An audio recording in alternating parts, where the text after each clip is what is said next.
Living a faith Welcome that to outlives Storm you. Lake.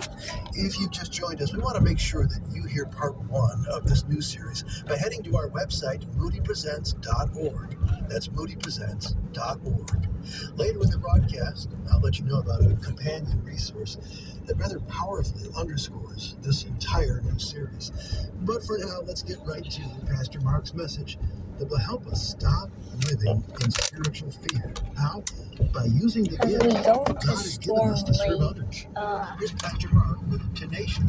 Stop living in fear. Number two, I think it's the Apostle bigger Paul than not only reminded him that he was deeply valued, but the Upagochi. Apostle Paul said, remember, you have a destiny to live out. Yeah. Notice what it says in verse 5. I'm reminded, the Apostle Paul speaks to Timothy, of your sincere faith, which first lived in your grandmother Lois and in your mother Eunice, and I am persuaded now lives in you.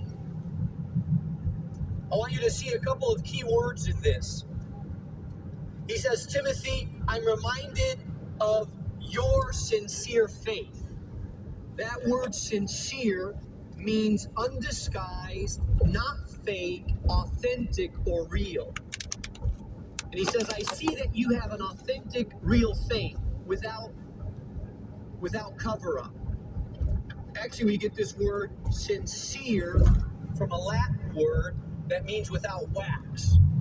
I've told you this before, but in the ancient world, when they sold pottery or statues, sometimes those pottery or statues they had flaws or cracks in them.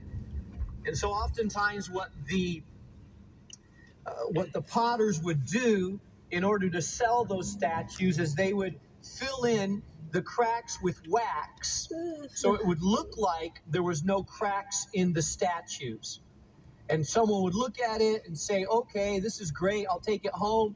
And then they would put their statue out in their backyard, the sun would hit on it, and suddenly the wax would start melting, and they would realize, hey, this statue is cracked, and maybe the head of the statue would fall off because it's held together by wax. And so the terminology started to emerge. When you wanted to know if something was authentic or real, you would say, hey, is this without wax? I want to make sure there's no cover-up.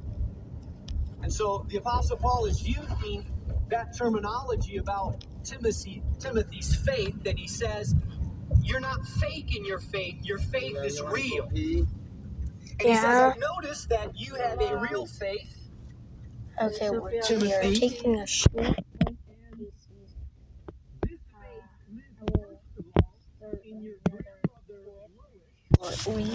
And in your mother Eunice,